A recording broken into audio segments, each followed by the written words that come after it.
Well, good evening, ladies and gentlemen, and a warm welcome on this lovely summer's evening to the Chamber. Councillors and officers who are joining us remotely are reminded to put their mobile phone or electronic device on silent if they have one near them, and those present in the room should face forward, speak directly into their microphones, and not place papers or electronic devices between themselves and the microphones. Please would remote participants mute microphones when not speaking, as this will reduce feedback and background noise and save bandwidth to prevent loss of connection. Members of the Council joining us remotely should leave their cameras on. Members present in the room will ask questions first. Those members joining us remotely will then be invited to speak, and they should indicate their wish to do so by using the raise your hand facility. Only those members present in the room will be voting on any recommendations, and I will confirm the result verbally for the benefit of all those watching the webcast. Please be aware there can be a time delay of around 5 seconds whilst the remote participant appears on the screen. Do I have your approval to sign the minutes of the Council meeting held on the 16th of May as a correct record of the proceedings? Would you like to sign them?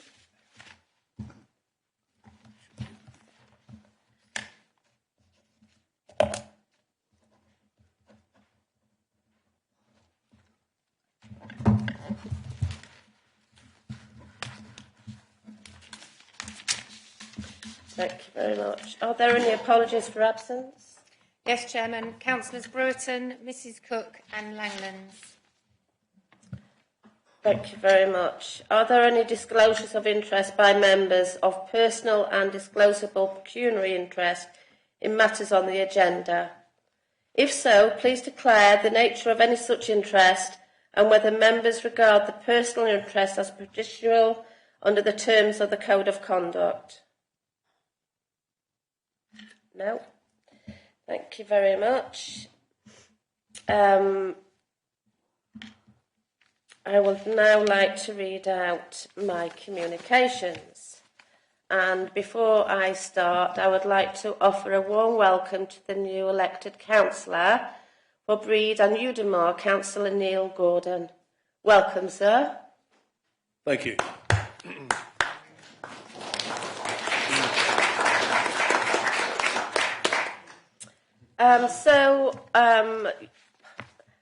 Everything started to open, life has started to happen again, and I have been a busy girl. I have a list of engagements which I have conducted, and Jane has very kindly put it into a format that I hope you'll find a little bit interesting. The 18th of May, I went with my fellow colleagues to visit the Robertsbridge Junction Station, and it was an absolutely fabulous day out. I think we would all agree we had a really good time, and they've put stacks of work into an amazing setup there. 21st of May, I went to a Windscape exhibition at the Delaware, a great exhibition. A Tokyo-based artist, Minori Nomata, and it was his first solo exhibition outside Asia, so I guess we're very privileged to have had that exhibition down at the Delaware. The 21st of May, another art exhibition at Flatland Project at Seven Beeching Road Studios. There's an awful lot of hype and activity happening there, which is great for the town. It was called Over the Follow Flood, brings together a range of old and new work, sculpture, text, video, audio and performance made an extended period spent researching and reflecting the life of Sinathren. The long and short of this is this lady was the wife of King Offa, so it gave you a different aspect onto the scene. Very interesting, the artist, Carl Gent. On the 2nd of June, along with one of Her Majesty's Deputy Lieutenants and the Mayor, I attended the lighting of the beacon on Galley Hill to mark Her Majesty's Platinum Jubilee. A very well organised event. Well done, Councillor Drayson, Well, I know you were heavily involved. Although arriving early, the actual lighting was at 10:15 to fit in with the national chain of beacons. I was privileged and honoured to be able to take part in this long tradition of celebrating Royal Jubilees, weddings and coronations with the lighting of beacons. A beacon chain, once used as a tool for communication, has now become a symbol of our unity across towns, borders, countries and continents, and is often the central point of focus for any outdoor gathering or celebration. In 1897, beacons were lit to celebrate Victoria's Diamond Jubilee. In 1977, 2002 and 2012, beacons commemorated the silver, golden and diamond jubilees of the Queen, and in 2016, Her Majesty's 90th birthday. So there you go. On the 7th of June, I was invited to a Queen's Platinum Luncheon and Expo at Marina Azur, and it was interesting to see some new businesses coming into life since lockdown and COVID. Very enthusiastic and a very tasty lunch. Thank you very much. On the 11th of June, I was privileged to open the skate park officially. I was absolutely delighted to attend the launch and officially cut the ribbon. There were all sorts of stands there, prizes, sessions, refreshment stalls, graffiti wall, and as everyone agreed, it was just amazing to feel the vibe, especially for the young people. And everyone involved had been just amazing. Rebecca Owen, one of the officers here, was outstanding, way above the call of duty. And I think we are very lucky to have this jewel in the crown of Rother. It will bring young people from international, national. So yes, I was very privileged to do that. After the skate park, I hot-footed over to Beckley to attend Littlegate's Summer Fair, which was a lovely, lovely event, a marvellous place there. Their mission is to help people with learning disabilities and autism into paid work. This is an achievement through their supported work training programme, finding supported employment and supported apprenticeship opportunities, and continuing to support both trainees and their employees through their career. It's a really lovely little setup. I'm looking forward to going back when it's not a summer fair and looking how they really do these things. On the 15th of June, I was delighted to experience the students from Bexhill schools and colleges raising their voices once again at the Bexhill Festival of Music's Big Summer Sing, featuring a massive choir of Year 4 and children and a live band. Again, always a pleasure to go to the Delaware and see these things. On the 17th of June, I visited Sudwell TM Factory. This site visit included the observation of the current manufacturing of the operation of recycled paving slabs, and also included a meeting with Innovate UK, who are helping the business with potential funding. Once the machinery arrives, I'm hoping to be re-invited in order to see the difference in the operations and also perhaps push the button on the new equipment. The long and short is this a recycled paving system. It's permeable, which is a real plus. And I didn't make this latest engagement, but Bexhill Bloom had a marvellous bench donated in Egerton Park, and Sudwell very kindly put a base together for the bench. So it is a win-win environmentally, and I'm sure we all wish them the very best. Delighted to experience students from Bexhill's we've done that bit. On the 17th of June, in the summer of 2022, Hastings and Rother will offer nesting sites for 30 large rubber duck sculptures. Now, I was very blessed to go to a preview with Councillor Tip Timpey was there, and it's on behalf of the hospice in Hastings, St Michael's Hospice, and it was a little sneak preview. It was a warehouse full of ducks, full, all painted individually by different artists, and in another section, a whole host of ducklings. Now, you've probably all been aware they made a nature trail, a trail, an artist's trail, and it created an art gallery of fabulous creativity and inspiration with our local communities. They appeared overnight. It gave us a big focal point to talk about, and also a good fundraiser for the hospice, which is a great cause. Just a few more folks, sorry about this. The Royal British Legion, Little Common Branch, organised together with Bexhill RBL branch, the Bexhill Council, a Falklands 40th anniversary commemorative service on their lawns beside the Delaware. The Deputy Lord Lieutenant attended, and the RBL band played with a parade of veterans marching along the promenade from the clock tower on West Parade. It was another fabulous event in Bexhill. Very proud of the boys. We went to the Albatross afterwards. Very proud of the girls, as usual, putting on a lovely lunch. They did very, very well. We have a little gap because, unfortunately, I got COVID. So there was a couple of events that, sadly, I wasn't able to attend. One of us was the Community Supporters AGM, but I know they're doing a great job anyway. I do plan to spend some time with Lindsay, and another one was the community choir at St Mark's Church, but sadly they had to postpone as well for the same reasons. 1st of July was pre-show drinks, Brighton and East Sussex Youth Orchestra. On the night, the countrywide orchestra was joined on stage by members of the Hastings Area Youth Symphony Orchestra to perform an exciting selection of music.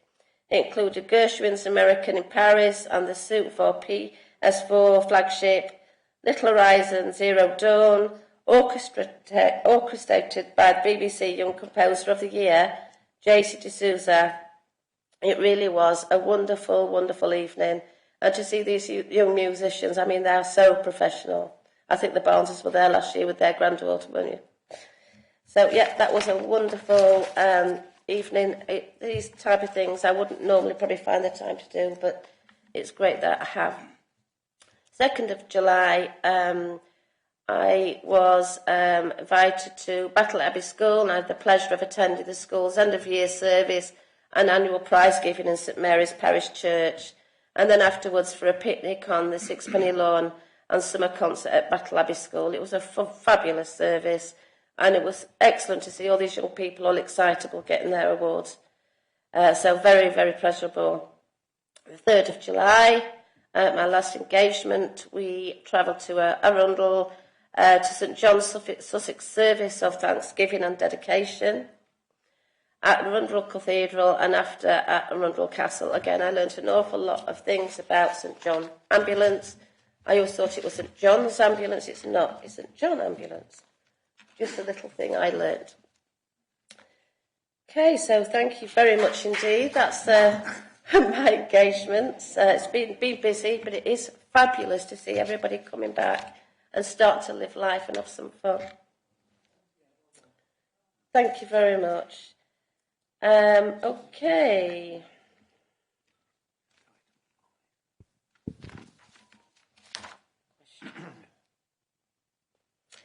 Okay, so item number 5. I have a question from Mr. Bernard Brown to Councillor Kevin Dixon. Would you like to read out your question, Mr. Brown? Or would you like... I'm quite happy. I mean, I presume David's read the written reply, but I would like to make a supplementary question. Yes, Ms. Brown, you can proceed for your supplementary question. Okay. Any organisation with more than 65% of targets unmet is risking being a failing organisation. This is reflected beyond their corporate plan. It's exampled by delivery failures with a Glyn Gap roundabout, the PSC, SLA and external director issues at Rother Housing, and a progress report required by resolution to overview and scrutiny in early 2022 on the Town Hall project, none of which were delivered. The corporate plan is a dynamic plan, a living plan, but here that seems to mean if you fail to meet your targets, you just change them without explanation Mr. being Brown, required. could I please interrupt and ask what the question is? Sorry? Could I ask what the question is, please? Yeah, well, my question will come. I'm just halfway through, without the background, the question becomes meaningless. It's coming up soon, is it?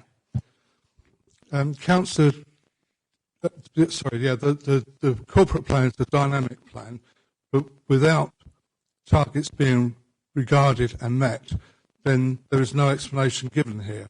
That's not planning, it's the stuff of fairy tales and financial nightmares. Councillor Dixon referred in his January answer to his January answer, ignoring that it's the administration's policies that are not being met. I specifically ask again, how will the overall financial target... This is the question. This is the question, Madam.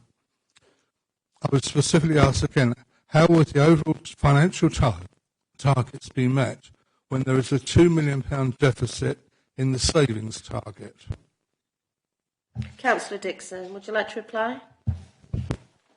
Thank you, Madam Chairman. Thank you, Mr Brown, for your question, even though I think it's still the same question that you asked on the original question. So I'm not really sure what more I can add to that, except that the savings are ongoing.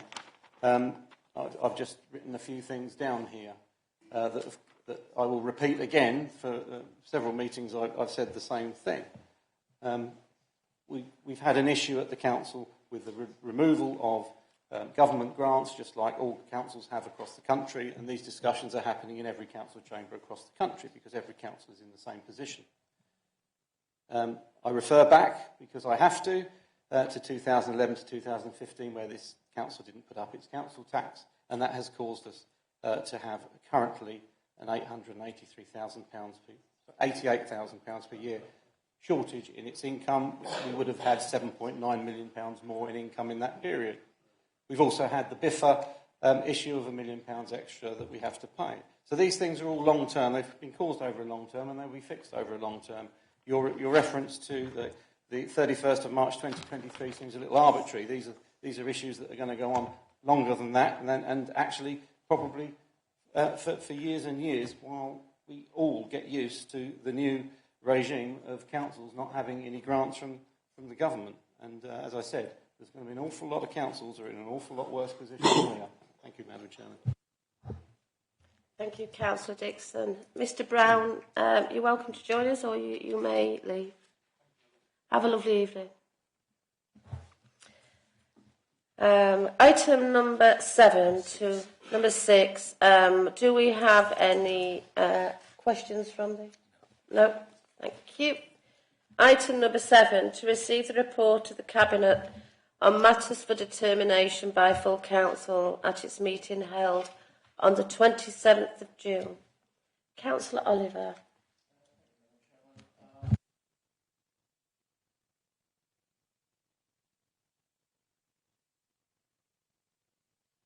Second. Thank you very much. If any members wish to... This one here. If any members wish to reserve an item. Yeah. If any members wish to reserve an item for discussion, please indicate as I call over. CB 22/09, Burwash Neighbourhood Development Plan 2019-2028. Councillor John Barnes. Thank you very much.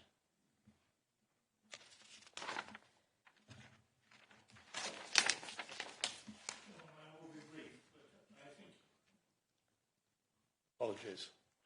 Chairman, I will be brief, but I think that this has been a long and checkered process, and it's right, therefore, through you, to congratulate the steering group at Burwash on the success of their efforts. I'm very grateful that Cabinet actually made the plan and that it is now in effect. But I think the hard work of the people of Burwash was rewarded by an absolutely massive majority, and it shows just how much the plan is appreciated by the citizens of Burwash. Thank you very much, Councillor Barnes. Councillor Vinehall. Yeah, thank you, John, for that, and I'd like to say my thanks to the Burwash Neighbourhood Plan Group and actually all the officers and members who contributed to to that and the support from, I know, John and Eleanor. There were some very difficult meetings over a period of time that preceded myself and then afterwards, but they got there. And actually one of the differences was that in this case, the report that went to the examiner from the officers did not include a recommendation on the plan, allowed the examiner to come to their own conclusion. I think that was a real difference which helped the examiner rather than hindered him. And I know that the plan then had to go through a judicial review, which was rather unfortunate, but I think that also demonstrated that both the examiner's decisions and recommendations and the feeling of the authority were the correct ones. So a bit of a tough road for them, but a very good result because they had, I think, a 96% yes vote, which is a very, very strong result. So well done to Burwash. Thank you, Councillor Brownhall. Anyone else? Okay, thank you very much. So I'll now put the motion to the vote. All those in favour? Thank you. Any against? Carried. Excellent. So move on to item number 8, to receive the report of the Chief Executive in accordance with paragraph 17A of the Overview and Scrutiny Procedure Rules and paragraph 4 of the Budget and Policy Framework Procedure Rules of any urgent decisions taken at the Cabinet meetings held on the 23rd of May and the 27th of June 2022. Councillor Oliver. Thank you, Madam Chairman. I'd like to move that it be noted that there were no urgent decisions taken at the Cabinet meeting held on the 23rd of May or the 27th of June 2022. Thank you very much. Seconded. I will now put motion to the vote. All those in favour? Against? That's carried. Thank you very much. Item number 9. To receive the report of the returning officer on the outcome of the Breed and Udimore Rutherwood by-election held on the 16th of June 2022. Councillor Oliver. Thank you, Madam Chair. I'd like to move the report be received and that it be noted in addition to the detail within the report that counts the report. I would also like to add that Councillor Drayson has been appointed as a substantive member of the Planning Committee and Councillor Byrne will act as substitute. We have a second. Second. Thank you very much. All those in favour? All those against? Carried. Thank you very much. And we close this meeting at 6:52. Thank you very much, everyone. Good night. Please stand for